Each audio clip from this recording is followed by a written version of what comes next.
And good morning. This is Eric Rollins, the Constitutionalist, here on 1550 KXEX, the best talk in town.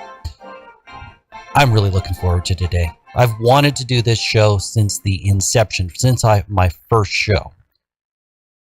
We're going to spend some time talking about what I consider to be the most important document, non-religious document ever written. This document that preserves and protects our freedoms. It gives us a lot of rights. What we don't take care of is some of the responsibilities that go with those rights. And here's a chance to be more informed about your rights. Before we get there, I have two events I want to talk about. Charity is important. And Constitutionalist for California is having a sock drive. We did this. This is the second annual. We collected 800 pairs last year. We're gonna beat that because we're only a few days in, and we're at about 200 pairs so far. So we donate them to a local homeless shelter. Socks are one of the number one things, and while I want to give those people a hand up, not a handout, it starts somewhere. Get involved. So if you had just had socks and you know a CFC member, you can get them to them. Constitutionalist for California member. If you were near Kingsburg, you could drop them off at the Swedish Boutique. And I'm sure there will be other local groups that will join us. I don't know the list this year. I would assume probably the CRA will work with us, California Republican Assembly. Hopefully other groups can reach out. They can reach out to me, and we can get you involved. The other event is a Gala for Life that is put on by Students for Life at Fresno State. It's going to be December 10th from 7 to 10 p.m. at the Veterans Hall in Old Town Clovis. Great group. Did a show with their vice president a couple weeks ago. You can find that event on Eventbrite at Gala for Life. Hope to see you there. I'm going to be there. I'm ready to jump in. I've got two guests that are doing something I consider to be tremendously important. And we've got one other thing that I consider to be amazingly cool. We have somebody that was born in another country and decided the Constitution was important enough that they teach classes. It's my pleasure to introduce Kelly and Andrew Croot. Who wants to go first? There you go. I'll let Kelly. Well, but you're Australian. I just gave it away. Yeah. Go ahead. Okay. Thanks, Eric, for having us. We really appreciate it. This is... Yeah, I agree with you. I think the Constitution, not being born in the US, not being raised here, but spent more time since 2001 here than I did in Australia. It's just a document that I've come to know, especially in the last 4 or 5 years, as that's vital to our way of life. And not just here in the US, but it has ramifications around the world. And I think the last couple of years have shown that extensively. But you know, I got a real passion for teaching. Kelly does too. And when we kind of started learning about this, it just was something that was like, yep, we need to share this. And that's what we've kind of done. So Letting the cat out of the bag. Yeah. You teach Constitution classes locally here in the Fresno area. Yep. Yeah. So we work with an organization called Institute on the Constitution. We're actually their state chapter leaders here for California. We were asked to do that beginning of this year, after teaching a class last year and kind of getting involved. I didn't need something else to do, but this is really our passion project. So this is something that we've done. We're getting more and more engaged in it. It's taken us a little while because we are so busy with, a couple of young kids and businesses we run and stuff. But it's just something that more and more that goes on, the more and more we feel passionate about it and feel called to do it. So we teach classes. We've taught 4 this year at our church, and then next year we're making plans right now to teach more. We've already got commitment from our church to teach the 12-week US Constitution on Sunday mornings. I know that for a lot of people might not be conducive, but we're definitely looking at some virtual options and in-person options as well throughout the year. And we'd love to get outside of Fresno, of course, because as state chapter leaders, that's our job, is to get other people kind of trained up, ready to go. I agree with that, but what you have to realize is first you have to change yourself. Exactly. Then you can change your family. Then you can change your community. So Yep, grows we're out. starting- Don't yeah, worry about yeah. racing Oh, everywhere. we're not. Yeah, yeah. If we were worried about that, we'd be in a corner cowering. But yeah, we're definitely. Our church has been a really strong supporter of this with our pastors, and we've made a lot of change. And well over 100 people have gone through the class Awesome. this year, just at our church. So it's been exciting. Yeah, and it really is one of those things where you approach people with, hey, we teach this course, and they're like, oh, I know about the Constitution. Very seldom is that actually true. Yeah, and I look at them and I go, really? Do you? Why don't you come to a course? And they come and they're like, I had no idea. You know, I've learned like 90% more than I knew before. And you know, they want the courses. They want to hear more about it. Like this 12-week course, we've had some people coming up to us, I would say for about 6 months, asking, when are you going to do the large course where we go over the Constitution article by article and amendment and everything? And they want it. They want to learn what they don't know. So what's your favorite amendment? Either one of you. Well, I'm pretty pro 2A, but but no, I think look, and that's the thing, and I'll preface this. And by the way, Australia really doesn't have that. No, we don't. No, so it's So that would give you a different perspective on why to be pro 2A. yeah, and and there's there's some things there, and it's obviously having grown up in Australia, and there was when I was about 17, 18, the end of high school was when the Port Arthur massacre happened, which a really tragic event, but that's what brought about really the massive gun controls that everyone cites on Australia. But it was just it is a cultural and an ingrained thing for the United States, which is unique to anywhere else in the world.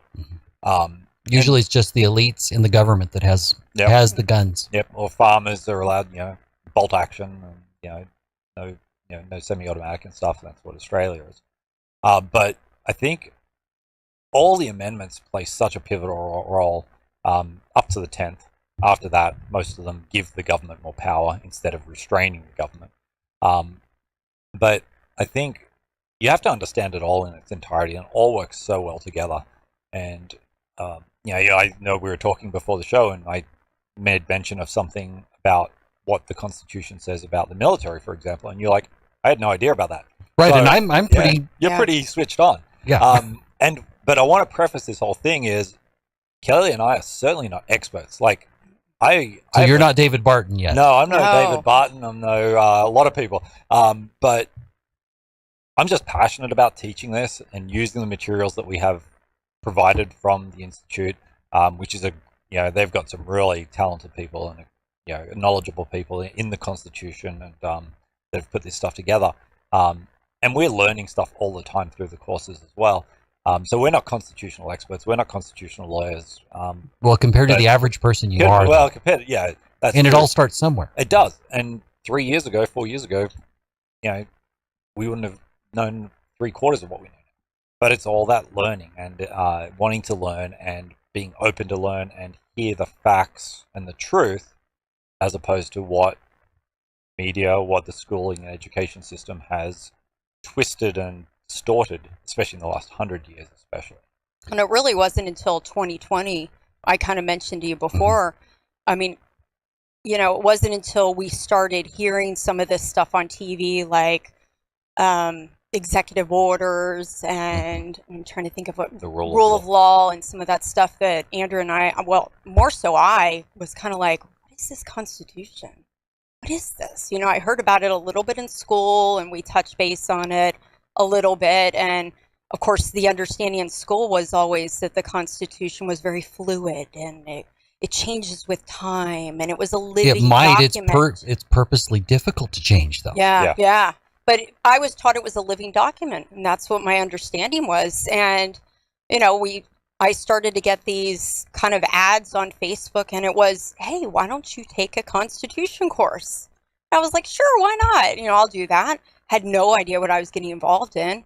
And it was eye-opening. And Andrew was like sitting there listening, and he's like, hey, I'm going to go through this too. Why don't we teach it?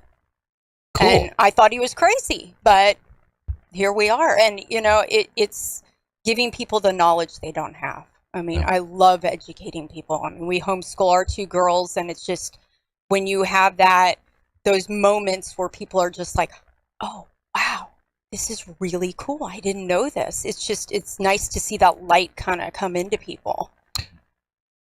Andrew, earlier you talked about how this is important to the world. Yeah. There's a reason why the U.S. is referred to as the beacon of freedom to the world, and why everybody's fighting their way to get here. Yeah, absolutely. And that's because of the Constitution. So, everyone says, oh, these are different times to when, the founding fathers wrote the Declaration of Independence and wrote the Constitution. No, it's not. They were, we've got politicians, That are slimy and, being really, narcissistic and really, negative. But back then, they were literally killing each other. The standards of things were different. So they wrote this document. They didn't take anything from anywhere else. And that's what people forget, is this document was unique. Yeah, they took things from, all the way back to Rome and Greece. They had all this history up until that point. And they took all that and said, what worked, what didn't work, and this is what we want. Mm-hmm. And one of the biggest fallacies we've got, and we've had this in the last couple of months especially, was this term democracy. Well, no, we're a representative republic. We're a constitutional republic. Mm-hmm. We're not a democracy. And that's important to know. It's 100% important, because a democracy is rule of the majority. Right. 51%. 50% plus 1. So if 50% plus 1 want to, burn down your house, in a democracy, they can burn down your house. But in a constitutional republic, you have a right to a fair trial. You have right to judgment by your peers. You have all these things. And that's where it differentiates, and people need to understand that, to understand the importance of what we have. And that extends beyond these borders as this nation has prospered. And this US is not perfect. There's been a lot of stupid things done. No nation is perfect. Yeah. But what we have as a foundation, if we live within that and follow that, this nation will prosper again. Well, it provides more opportunity. Yeah, absolutely. You can come here as a first-generation Korean. I could probably list any number of countries, but there are studies that say first-generation Koreans do better. If we're a racist country, how come? Yeah. Nigerians totally kick butt. Yeah. And they have a different shade of skin than I do. Yeah. Because they come here and they realize, wait, there's this freedom. They're not caught up in all of the negative. Yeah. They go, here's an opportunity, I'm going to take it. Absolutely. And they do. And those are not the only examples. Yeah. Yeah, and that's exactly it. I think having that opportunity and the limitations, because I think one of the key points people need to understand is the Constitution was not put in place to allow the government to give us rights. It was put in place to stop the government taking our rights away. Because if you go back to the Declaration, go back to the preamble, it talks about our unalienable rights. We have those. We're given them by God, the Creator. Yes, but if we don't know that, how do we defend our rights? Exactly. So that's where this comes down to now, education, and that's what we're doing, and want to do more and more and more, is get the word out. You have those rights. You need to fight for those rights.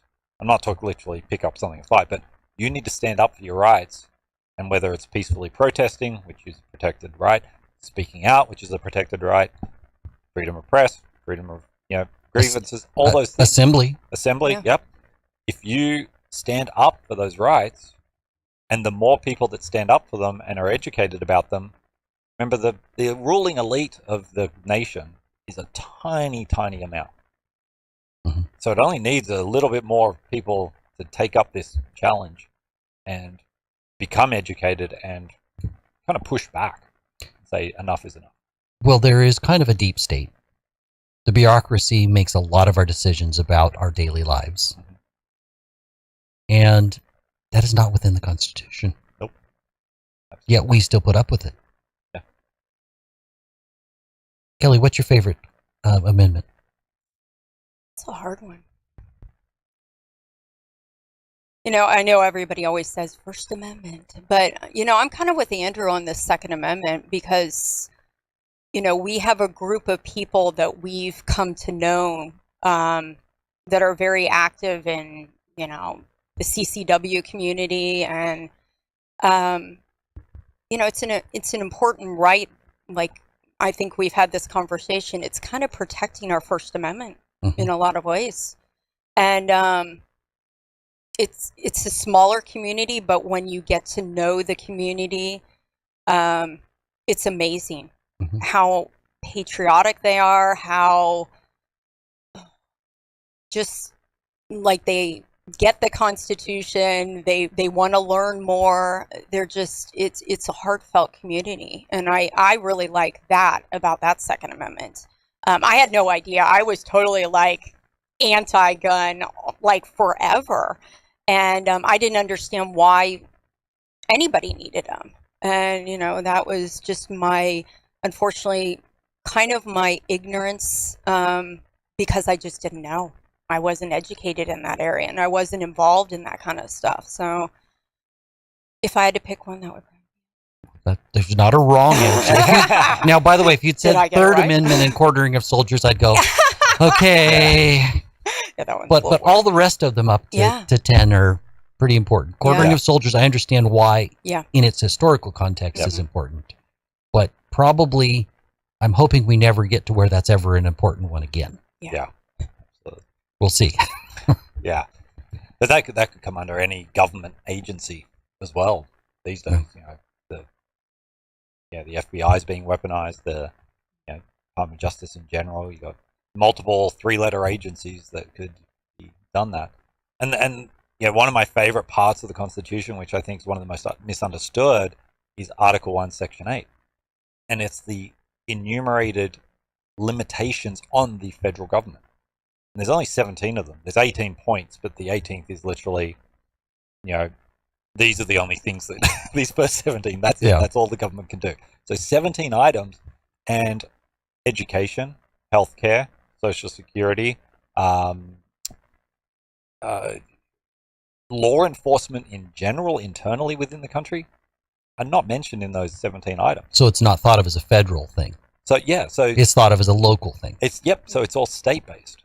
So a state can have free healthcare for everyone. That's fine. Under a state, they could do that. So California's right to provide free healthcare is not unconstitutional because the state does it. As long as federal money doesn't get involved, they can do it. They're responsible for education. They're responsible for all these other things. The federal government.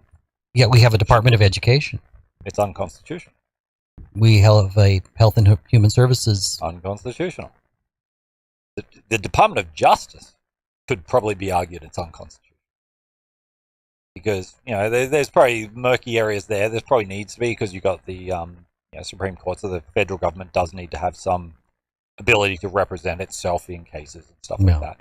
But, the FBI, let's not get started on the TSA. That violates the Constitution immediately with search and seizure and, Well, what do we do when those three-letter agencies decide that they can collude with other portions of the government to stomp on our rights? And in this case, I'm going to go with big tech and the FBI. Yeah. At a federal level, again, this comes back to your comment about start with self, family, community. You got the book there. So for those listening on the radio, I'm going to show a book, but I'll talk about the next one. So there's a really good book by The County Sheriff, America's Last Hope by Sheriff Richard Mack. Own that book. Great book. Yeah. Mm-hmm. So, there's things, but he actually took on the federal government for his county, and the local sheriff has a lot of power to stop. And we've been very blessed in Fresno County with Sheriff Mims. And, there's a lot of, positive things I've heard about the, I've met John Zanoni a few times, and I like him. I actually spent quite a bit of time talking to his wife, and I was even more encouraged by my conversation with her. She is kick butt, and I don't think she's going to let him slip one little bit. Good. So he picked wisely. Good. So, I think that is a on a county level, that's really important. And something we need to remember is historically, and this goes back beyond the United States, it goes back, all the way back to in biblical times with Moses and the midwives protecting the Israelite boys from being killed under Pharaoh's order, is the concept of the doctrine of the lesser magistrate. And that's where people at a lower level push back and say no to people in higher authority. County sheriff pushing back on the state, pushing back on federal three-letter agencies. They have an obligation to do that if those higher agencies are in violation. So this is another great book, written in 2013, and it could be written today. We're going to go ahead and take a break. This is Eric Rollins, the Constitutionalist, here on 1550 KXEX, the best talk in town. If you like what we're talking about, this is an important issue. Everybody, maybe not, Mark Levin and David Barton, but pretty much everybody else could learn significantly more, myself included, about the Constitution. And I think that if we understood our rights, that we would perceive government very differently. Let's go ahead and come back. This is Eric Rollins, the Constitutionalist, here on 1550 KXEX, the best talk in town. Today I'm joined by Kelly and Andrew Croot. They teach classes on the Constitution. He was making a point about how local can fight back, and you gave us a couple examples of books. Yep. Go ahead and just show those one more time. Yep, so we've got The County Sheriff, America's Last Hope, which is by Sheriff Richard Mack. I think he's now retired. He does a lot of talking to us, and he actually won a Supreme Court case against the US government to uphold the Constitution. And then this one's by Matthew Triwella. I'm going to butcher his name. It's called The Doctrine of the Lesser Magistrates. Oh, there we go. And it's all about the concept that those in lesser power have the obligation to push back against higher authorities when their laws violate in the US Constitution, or even God, if you want to go against that, if you want to go to that point. So there's examples he gives of, the midwives in Egypt protecting the Israelite boys from being killed under Pharaoh's order. There's, the whole things around princes saying, no, I'm not going to turn over Protestant people to the Catholics and stuff. And then even as recent as the whole Romanian revolution was started by a congregation protecting a pastor who was going to be arrested by the secret police. And they literally camped out down the street waiting for them to, give up. They never gave up. And that spurred on this massive, it basically took down the ruling president of Romania. So changed the whole country. Changed the whole country. So freedom is contagious. That's one of the things Absolutely. that we need to remember. Yep. Look what's happening in China. Let's pray that continues, and that unfortunately that's a really totalitarian system there. But people are sick of it. People have had enough. So hopefully, with what is getting out, that governments, they haven't had the guts yet. Obviously, we can tell who's in whose pocket, but they're not speaking out. Our president can't even make more than a milquetoast, wimpy, pitiful comment about supporting the protesters and their desire for freedom. Yeah, he was more worried about COVID something. I don't remember what it was, but then you get but Canadian Joe Biden doesn't remember what it was either. Yeah, of course. But then you got the Canadian Prime Minister who condemns it, but then it's funny because all this video comes out of what he did to his own people. Right. The last couple of years. It's like hypocrites. Like they're just so two-faced.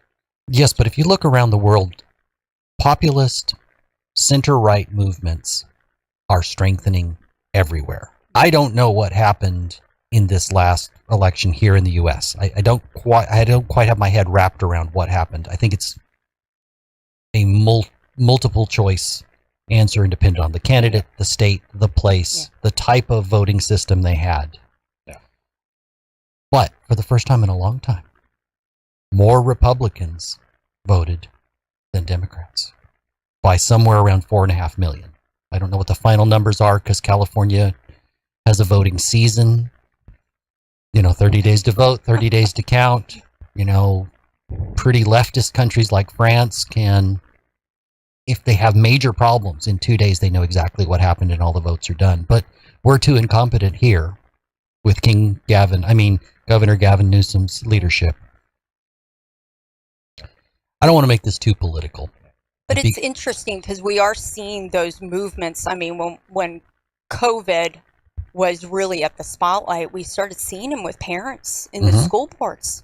And there's been some huge, overtakings of like throwing out the whole school board. And I so wish that it happened local. I know. I was like, oh, please help. But we've had mama bears, we've had papa bears. I mean, they're fighting, and we're seeing those movements. And I keep on telling people, it's at these local levels where we're starting to see the momentum building, and eventually it's going to burst, and there's going to be more, and there's going to be more. And, we're seeing them all around the world, really, Well, France with Macron and Le Pen. Yeah. Le Pen probably will win this next time. Well, Italy just changed, right, to a quite far right prime minister. So. Is this Zanoni? A lady, something like that. So I think there's going to be a lot of change. But coming back to that political thing, and that's something we teach in our courses, the Constitution is not a political document. We're a constitutional republic, small r, and we need to remember that. And one of the phrases that we talk about in especially our Truth of America's Founding course, which is our short 4-lesson, we do it in a day, and it really just we only cover a couple of the articles, a couple of the amendments, but we talk about how this nation was founded as a Christian nation. And even the U.S. Supreme Court, I think it was 1895, somewhere in that period, in their opinion, stated the United States is a Christian nation, based on all the evidence, all the writings, and everything. So I don't care what the U.S. Supreme Court said in the last 50 years, especially with prayer in school and all that stuff. They just ignored all the facts. And so we're not political. It's not about the donkey, not about the elephant. It's about the lamb. That's one of the things we say, because a lot of the courses we teach have a lot of biblical basis, and we go back to the Bible as well as all the other founding documents. It's not a political issue. The Republican Party, for the most part, or a lot of it, is as dirty as the Democrats, and especially at the leadership level. And I think we can all agree on that. I wholeheartedly agree on that. So it's not about, unfortunately, we're kind of in a two-party system in this country, and that's something different to Australia. So in Australia, there's a number of parties. There's two major, which would align with Democrat-Republican leanings, but we have in Australia, you have what's called a preference system. So if you vote for the Christian party or the gun party or whatever, the shooters party, whatever, if they don't get in, their votes get directed to another party. So is it a parliamentary system? Yeah, so it's a parliamentary system. But in theory, that could still work even in a presidential system. Like the libertarians could, in theory, if it was allowed, okay, whatever vote I get, and if I don't win, would go to the person that aligned with their values best, or if they were bought off, then it could go that direction too. But I'm not looking to change the voting system or anything else. That's a whole other thing. But there is just a lot of factors there, and we just have to stay apolitical with this. And that's one thing we try and do within our courses. And it's easy as conservatives and constitutional people that believe in the Constitution. We automatically tend to line up with one party, and we get, it's very frustrating with another party, but ultimately we just need to, we can focus on you this. Can reach all the conservatives and the people in the middle, and then we rule the country. Exactly. I remember when the left would scream about how they needed to protect free speech, and that's gone. Because of that, I think we need to talk a little bit about the First Amendment. If government is able to censor you, and they're working hand in hand telling big tech what to say, or they're reaching out to Apple, who controls the App Store, which could totally ruin a lot of businesses if you use an app, because it's the only pathway to all those Apple phones. Yeah. What happened to the idea that we were supposed to be against monopolies? Yeah. And I think, the money talks, right? But the thing people need to realize is, again, this comes back to the inalienable rights, right? We have the right to freedom of speech, to freedom of press, to freedom of religion, to assembly, and to file grievances against the government. We have those 5. That's what's covered under the First Amendment. I'm actually proud to actually remember that. That's like 10% of the country know those 5. So if you don't remember all 5, you're doing well. You're still okay. But the only people that can violate the First Amendment is the U.S. Congress. If you read the First Amendment, it says, no laws shall be passed. But who can pass legislation? U.S. Congress. The president can't, the judiciary can't. Under the Constitution, only Congress can pass legislation. So our right to all those 5 things, guaranteed under the Constitution. The way to violate it is, because everyone says, oh, you're violating my First Amendment. Actually, no, you're not. You can't violate my First Amendment. Only Congress can violate my First Amendment. You can not be happy with what I'm saying, but I'm not. But you can't violate it, and I can't violate yours. Unless you found some way to actually stop you from speaking. Yeah, but then you're violating the first. Well, then there might be. Then you're there'd be some my rights. Yes. Yeah. Exactly. So we are guaranteed those rights to free speech, to whatever, and people need to change the way they see what the amendments say, what the Constitution says, back to what it actually says, instead of what's been interpreted and propagandized in a way. Is that a word? So the very key where you started was only the government can actually violate your First Amendment rights. Yep. I wanted to repeat that because I want people to hear that. Yeah. And that's all our rights. Our rights to life, liberty, and the pursuit of happiness. And the intent of the word pursuit of happiness is property. So then what's the role of government? To protect those rights. Not to give us those rights. It's quote unquote for the radio listeners. Air quotes. It's to ensure those rights aren't violated. That's the role of government. Federal government especially. And as much as I love big tech, because, we're all on some kind of platform, I mean, we have a voice, and our voice, unfortunately, might be taken away on some of these platforms, but there's other places we can go, and we can go to places as far as churches or groups and be in communities. And I think we normally could. We couldn't during COVID, but we normally could. And that's what I was just going to say. And that's where COVID, people either violated the COVID restrictions and did it, or they stayed home and forgot they had a voice. But I think, we saw a movement of people that kind of went, okay, I've had enough. I'm not going to stay home anymore. Now I'm going to go out because you can't tell me to stay home.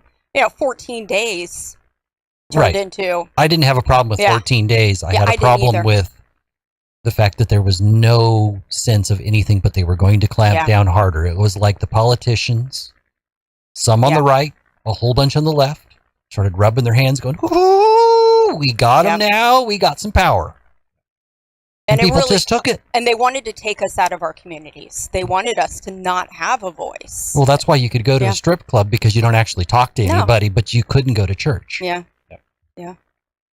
And they know that because, book number 3, please.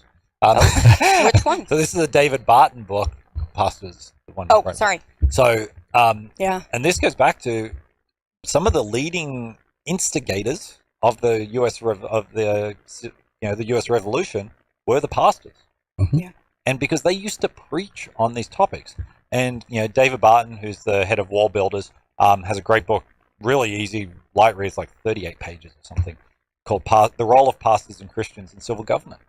And churches have forgotten that they have a voice because they've been so beaten down and feel threatened by their 501(c) status that they'll lose that. No church has ever lost that status for speaking out. Now, if you become too, you might draw the crowd, but you can say a lot as a pastor and do a lot as a church even within the confines of what that is. Mm-hmm. But I think the PC culture and not wanting to offend anyone and just wanting to get, bums in pews, so to speak, and keep the tithes coming in has stopped a lot of churches from speaking out. So it on became about topics. business, not the gospel. For a lot of churches, yeah. And it became a popularity contest who can draw the biggest crowds. And I'm not saying mega churches are all wrong in their own right, but in a lot of mega churches, or a lot of churches in general, unfortunately, you'd be lucky to hear an actual Bible verse. It's just a pastor saying his thoughts on a topic. But the fact is that, we as Christians, pastors, as leaders of the church, that's the community that will change this country, because it changed it 240 something years ago. And it was that Great Awakening, that first Great Awakening in 1740 something, that really gave the founding fathers that basis of their understanding, right? Because they were all in their 20s or so when that happened. Those formative years. Formative years, yeah. They got influenced by those pastors and church leaders that allowed that Great Awakening to happen in the United States. So by the time the 1760s, 1770s came around, they were in positions of, Continental Congress and, had power. Well, and they were also the authority. people that had the most to lose. Yeah, they Yeah. did. They had property. They typically had money. Wealth. Yep. And a lot of them died by first signing. It gives me goosebumps. One of the videos we show in the course, and it's not part of the course, we just have it, is what happened to the 56 signers of the Declaration. Almost all of them either died, lost their wealth, or were imprisoned. One guy put $2 million of his own money up. In 1700s, $2 million. And that's crazy money now. He paid it all back and was never reimbursed by the US government to fund the war. Like, these guys literally did and most what of their they signed. houses were burnt. Some of their wives were taken. Yeah, I mean, they lost kids, everything. It was is it Jeff? Was it Harvey? Harvey. I can't Anyway, remember. it's an old video, but he goes through all the signers on there's a YouTube video. You can just Google it. I'll have to look that up. Yeah, Yeah. I'll send it to you. But it's an amazing video, and it just goes through all the signers and what they did, and they did pledge their life, their liberty, and their fortune, whatever the end of the Declaration says. So that what that meant was that they were truly committed. Absolutely. It was a calling for them. Well, they knew that signature on that piece of paper was treason and death by hanging. Mhm. And that's why they kept that document and those signers secret for like 6 months. Because they knew that as soon as that came out, they'd sign their own death warrant. So if the war wasn't successful, they were all dead anyway. Well, and people like Franklin, who I believe he went to France and was a diplomat. Yeah. Wouldn't they have just put him to death if he was in England? In England, yeah. If he went to England, they would have absolutely for treason. So, yeah, it's. I think the more we understand the context of what these guys went through, because they were all men at the time, but you've got people like Betsy Ross that contributed in whole other ways, and you've got all these different people that have contributed. Well, it is fair to say that at the founding, in some ways, we were flawed. The whole world was flawed. Yeah. That's what you have to realize. And you can't take 2022's lens and go back and say, oh, they were like savages and stuff like that. In another 200 years, people are going to look back at us and go, you killed babies in the mother's womb? Like, what was wrong with you people? Like, it's the same thing. It's like, we can't project our current understanding of the world and morals, or whatever morals some people have, and what we see as regular and normal into a historical context. Yes, but I think because of how they wrote the document and then put in measures where you could change it. It was difficult, but you could change it. Freedom has slowly expanded. Yeah. Women get to vote. Yeah. And that was African Americans, people of different colors, suddenly got full rights. Yeah. But it took a while, because if you look at the entire world, the whole world was unfair and ruled by dictators and kings. Yep. Exactly. Those two things being largely synonymous. Yeah. And they're not identified individually, because there's really, and that almost becomes an oligarchy anyway, right? Mm-hmm. So you got democracy, republics like us, and then you got an oligarchy, which is basically what China is today, any totalitarian type government. You got one figurehead at the top, but then you've got all the bureaucrats or the advisors underneath. So I'm glad we're not that. Absolutely. We need to be thankful, even though there's problems. We need to be thankful. Yep. We're going to go ahead and take a break. This is Eric Rollins, the Constitutionalist, here on 1550 KXEX, the best talk in town. Hope you're enjoying this conversation today. I definitely am, and I hope that these guests will come back at some point and we can have this an extended conversation. Let's go ahead and come back. This is Eric Rollins, the Constitutionalist, here on 1550 KXEX, the best talk in town. I am joined today by Andrew and Kelly Croot. We're discussing the Constitution. They have the unique privilege of teaching the Constitution and do classes here locally. So I always like to focus on hope and solutions. Before we forget, you have a website. We do, yes. So it's studytheconstitution.com. Got it finished last night. Just like anything, you always have projects, and finally got that one done. So it's live now. It's just a little bit of information, but more importantly, there's a form on there you can fill out, indicate which courses that you may be interested in, or becoming a teacher or hosting a course, and that'll get to us, and then we can keep in communication with us about what's going on, and then when we get courses scheduled, we'll be obviously letting people know. So we will put that in the Facebook show notes. That's one of the things I want to make sure it happens. Yep. Awesome. So aside from being educated about the Constitution, I mean, that's a great first step. Mm-hmm. Where do you think that leads people?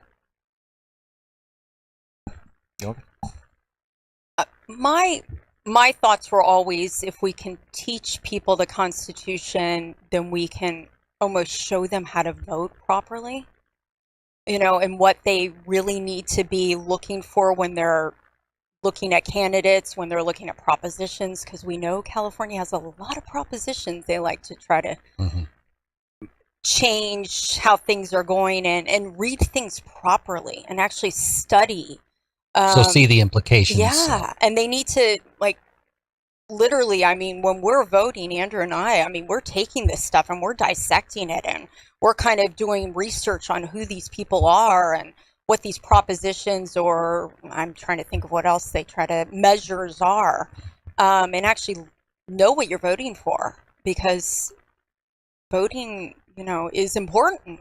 And we need to actually do it. We need to exercise that. Andrew comes from a country where you have to vote. You don't have a choice. I think that you get fined or something, right? It's not much of a fine, but still you get fined. But it's still, I mean, it's, there are lines to go and vote. I just remember voting recently, and there wasn't really a line. I know it's because we have voting season too, but yes, but if we look at percentages, it didn't happen. Bad. It is. It's really bad. It's really bad. A small election might have a 16 or 20% turnout. Yeah. We're closer to 30 for this one. Yeah. But think of, it used to be half the people were registered, and then if we had a 50% turnout, that meant that half voted, which meant 25%. It's a little harder now because you've got motor voter and things like that, so more people are registered, but the percentage is still in the embarrassing level. Yeah. And what the worst part is, in our mind, is that those that identify as Christians have a really poor turnout statistically across the and if and the Christians will be the first to complain about the left and some of the things about their rights of with gay marriage or with abortion and stuff like that. If all the Christians that were registered to vote actually turned out and voted, California would be red.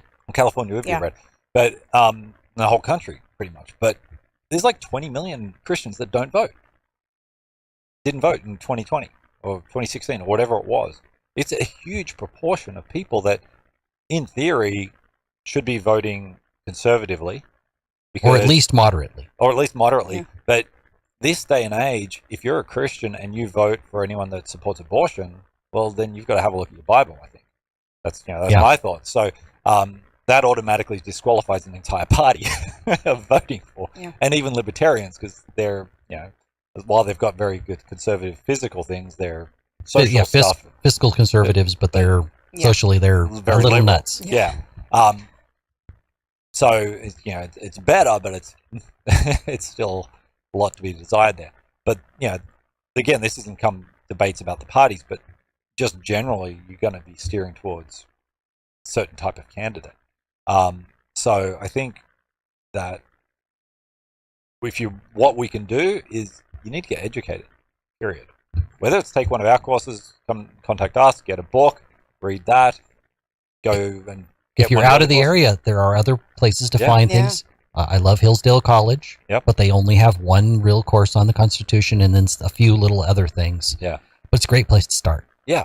I mean, and I think our future goal is we want to pack a room full of junior high kids and high school kids. And, we've got a course that we can present to them on the Constitution because it's really civics. About the next generation. I mean, that's why, even though we have a 6 and an 8-year-old, they know their rights. Trust me. And they know the preamble. That must make your life a little more difficult. Oh, it's interesting. Yeah. And then they actually, they call people out. Why are they doing this?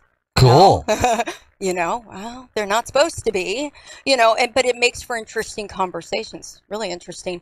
But if the older generation can kind of spur that younger generation, and even if that younger generation just has those question marks in their head, I mean, it's the time. Well, I think through the libertarian lens is a lot of the way to reach the younger generation because they tend to be socially very liberal, but they thoroughly believe in free speech, or at least the non-progressives do. Yeah. And I think that's one of the places where people like Rand Paul, he was able to go to Berkeley's campus and actually speak. He's one of the few that didn't get run out of town when he went to the UC there at Berkeley. They listened to him. I think that we need to be taking those opportunities to open doors. Yeah. And we're seeing a huge homeschooling movement, I mean, if you could thank COVID for a couple things, it would be some of those things like homeschooling.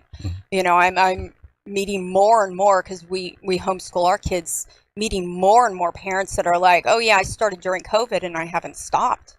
And I'm like, awesome. So could you potentially do that for homeschoolers? Have a course geared towards... Oh, definitely. Okay. Definitely. And I'm going to tell you, the homeschool community, I mean, those kids are warriors.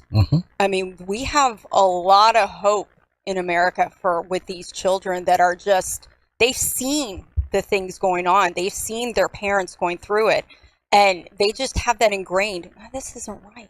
They still have that tick of, I'm not sure I'm okay with this. There is a new Christian college that Kevin Cookingham is putting together. Are you in touch with him? Because potentially couldn't you do a special course there? Yeah. I'm just trying to open doors because I want the message of the Constitution and an understanding of this, to me, sacred document. Spread. Yeah. And the civics and Constitution course we have is actually nationally certified for credit in high school civics. Oh, so cool. it is actually 18 weeks, which for a high school homeschool kid or even junior high could take it, as long as they can grasp the concepts, which our 6 and 8-year-old can. So junior high should. But that is something that they can do, and we'd love to get a homeschool community here in Fresno County together and run it for them. I think that's really powerful. But it's all just about that education and people learning, and we're looking at doing a virtual 12-week course, I think I mentioned, which means people here and people far and wide could do. We can get plenty of people on that. So we're down to about a minute. We will have a little time after. Why are you hopeful? What's the main reason you're doing this? You got about 20 seconds each. Just something simple. Well, I think the future. This nation, as Reagan said, you're only ever one generation away from losing freedom. So if we aren't educating people now and the people, the children growing up and our communities, then if that education stops, then the propaganda wins. The other side wins. Kelly? And it's just planting those seeds of doubt into people. And I mean, I have so much hope for the next generation. I mean, I see it.